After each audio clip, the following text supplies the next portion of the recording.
You guys remember Mr. Beast, bah? Y'all remember Mr. Beast? Jesus. You guys remember Mr. Biggs, bah? Because not actually they say Mr. Biggs. They run down dead. As you see from the caption, we are asking to me what happened to Mr. Biggs. Not Mr. Beast, Mr. Biggs. Like, share, subscribe. Let me know what you want me to react to.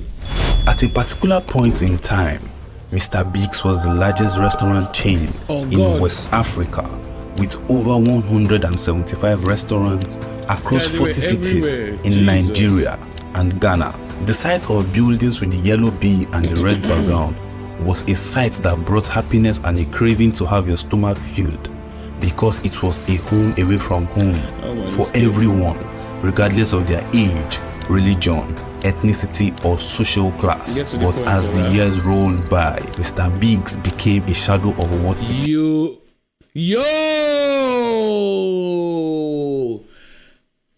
Epi. First of its kind. When it's our flight delay, forces you to buy Mr. Biggs, and you get this literally empty calories.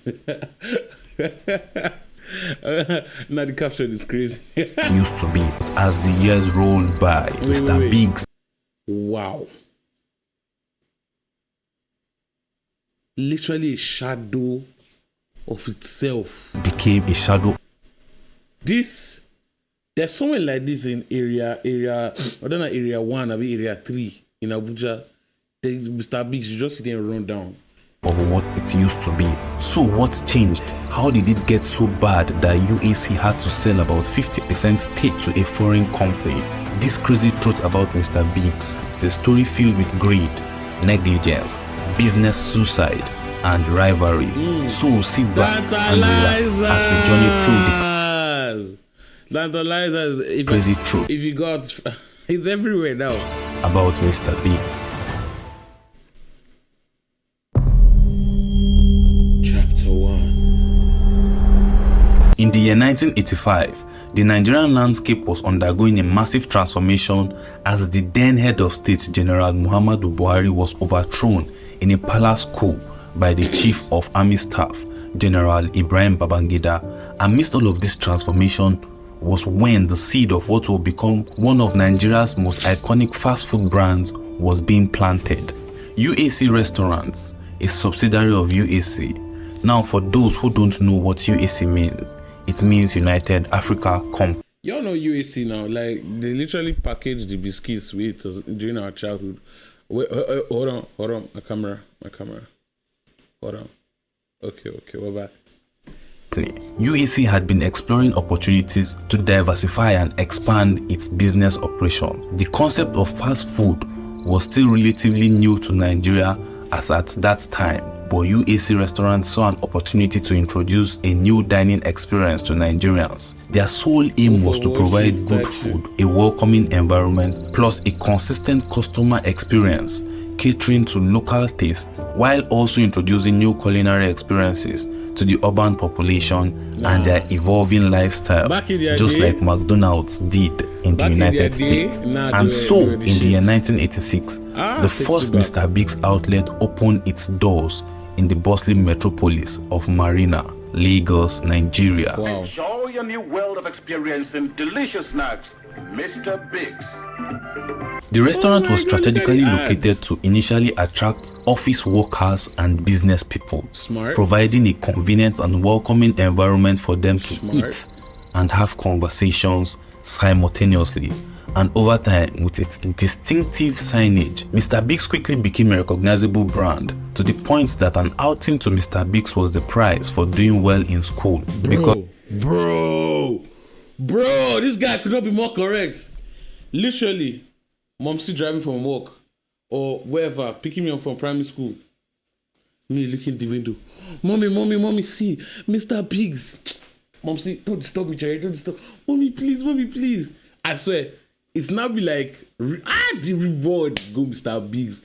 You know that, tell your friends in school, jeez, they bust their head. Because there were varieties of fun activities children could partake in, like playing and having fun at the children's playground. After which, children will move on to read the Super Strikers comics that got them hooked for hours. I forgot Also, it about was the these things. perfect date location for lovers. Mr. Biggs has always been a major part of my story.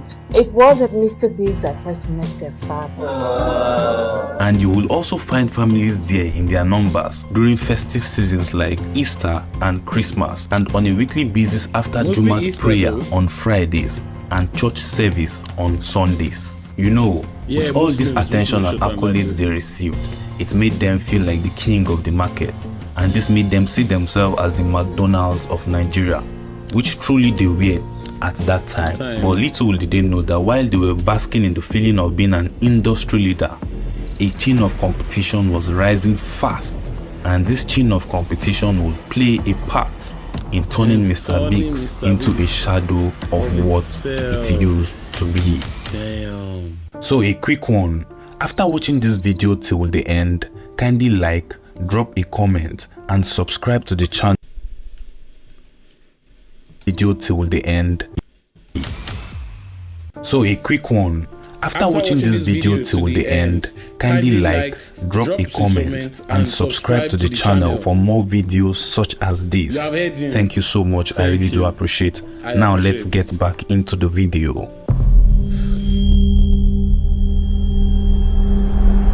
After over 10 solid Okay, guys, let's do a thumbnail. Let me just be like, how should I be? Mr. Beast. Mr. Biggs.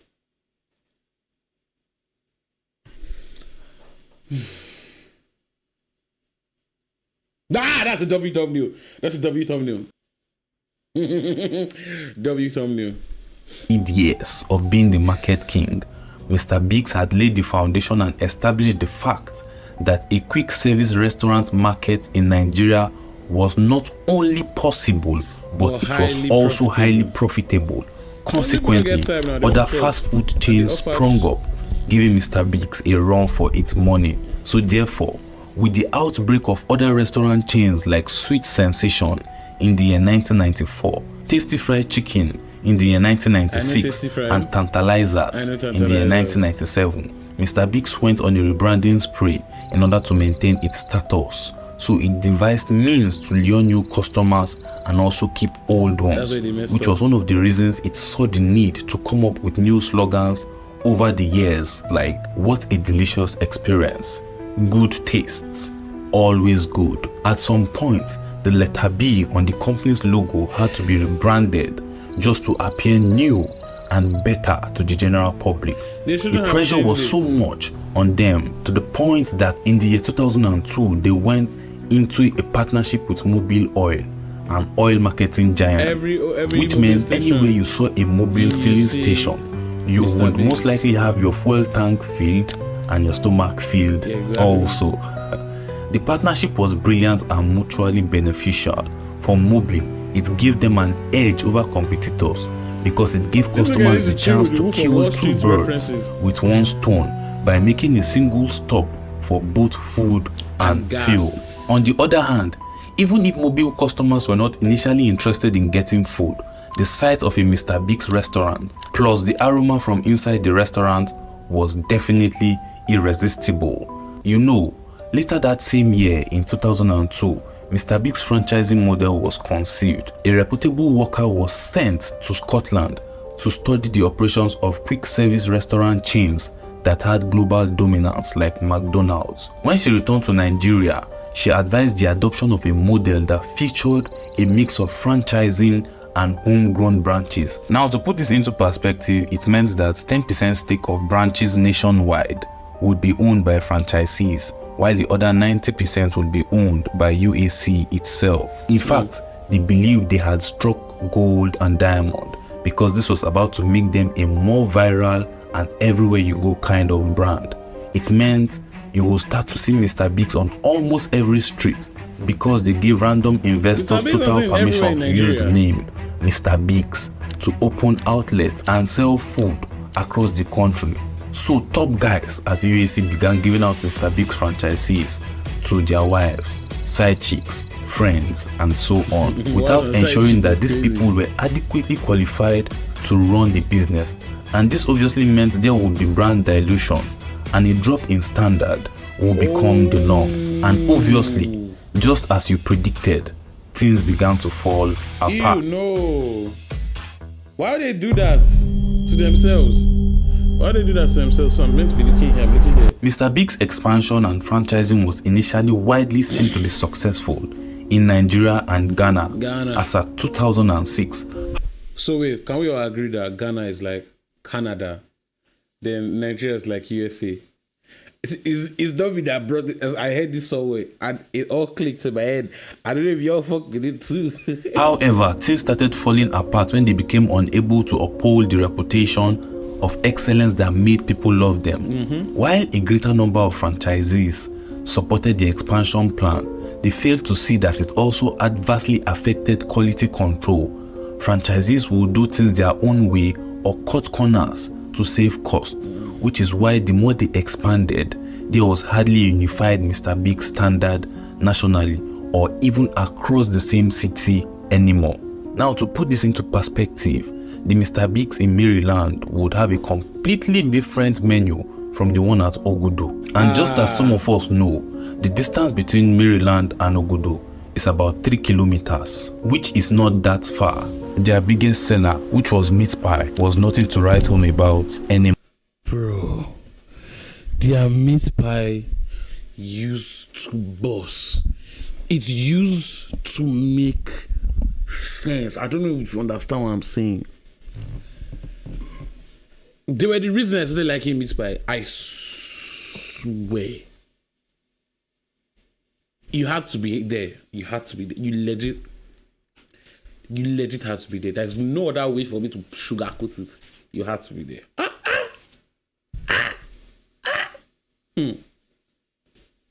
Anymore. Far. Their biggest seller, which was meat pie, was nothing to. Yo, this is.